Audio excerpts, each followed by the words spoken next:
Friends, આજના ટોપિકની ચર્ચા કર્યા બાદ જો આપના મનમાં કંઈ પણ પ્રશ્ન હોય, કંઈ પણ મૂંઝવણ હોય તો કોમેન્ટ બોક્સમાં મને જણાવજો.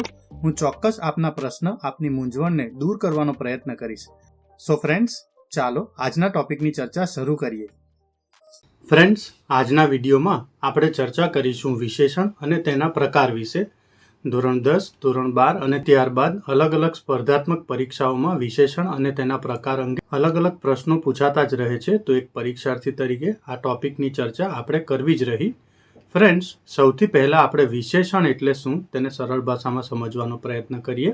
સામાન્ય રીતે વાક્યમાં આવતી સંજ્ઞાના અર્થમાં વિશેષતા લાવવા જે પદ મૂકવામાં આવે તેને વિશેષણ કહેવાય છે. એટલે કે નામના અર્થમાં જે વધારો કરે તેને વિશેષણ કહેવાય. અંગ્રેજીમાં આપણે વિશેષણને એડજેક્ટિવ તરીકે પણ ઓળખીએ છીએ.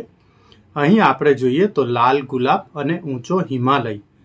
અહીં ગુલાબ શબ્દના અર્થમાં વધારો કરવા માટે લાલ શબ્દ વપરાયો છે, જ્યારે ઊંચો શબ્દ એ હિમાલય શબ્દના અર્થમાં વધારો કરે છે.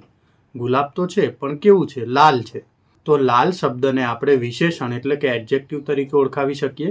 જ્યારે બીજા ઉદાહરણમાં ઊંચો શબ્દ એ હિમાલયની વિશેષતા બતાવે છે, તો ઊંચા શબ્દને આપણે વિશેષણ તરીકે ઓળખાવી શકીએ. વિશેષણના કુલ 8 પ્રકાર છે. પહેલું છે ગુણવાચક વિશેષણ, ત્યારબાદ રંગવાચક વિશેષણ, ત્રીજું છે સ્વાદવાચક વિશેષણ, ચોથું છે આકારવાચક વિશેષણ, પાંચમું છે સંખ્યાવાચક વિશેષણ, છઠ્ઠું છે સર્વનામિક વિશેષણ, સાતમું છે કર્તુવાચક વિશેષણ અને આઠમું છે પરિણામવાચક વિશેષણ. સ્વાદવાચક વિશેષણ, અહીં વાક્યમાં જે પદ અથવા તો જે શબ્દ વસ્તુ કે પદના સ્વાદના ગુણનો ઉલ્લેખ કરે. તમને ખબર તો છે સ્વાદ કયા કયા પ્રકારના હોઈ શકે. તો આ રીતે કોઈ પણ વાક્યમાં જે પદ અલગ અલગ સ્વાદના ગુણનો ઉલ્લેખ કરે તેને સ્વાદવાચક વિશેષણ તરીકે આપણે ઓળખાવી શકીએ. અહીં ઉદાહરણમાં જોઈએ તો લીંબુનો સ્વાદ ખાટો હોય છે, ડોક્ટરની દવા હંમેશા કડવી હોય છે.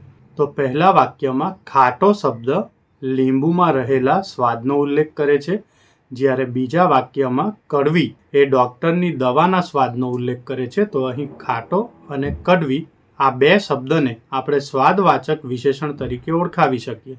અહીં ખાસ એ બાબત ધ્યાન રાખવી કે ફક્ત સ્વાદનો જ ઉલ્લેખ કરશે. સો ફ્રેન્ડ્સ, હું આશા રાખું છું કે આજે જે માહિતી મેં આપને આપી તે આપને ગમી હશે. જો આપ ઈચ્છો છો કે હું બીજા પણ આવા ટોપિક પર વિડીયો બનાવતો રહું તો પ્લીઝ કમેન્ટ બોક્સમાં એ ટોપિકના ટાઇટલ મને જણાવજો. હું ચોક્કસ એ ટોપિક પર આપની સાથે ચર્ચા કરીશ. Thank you very much and best luck for your exams.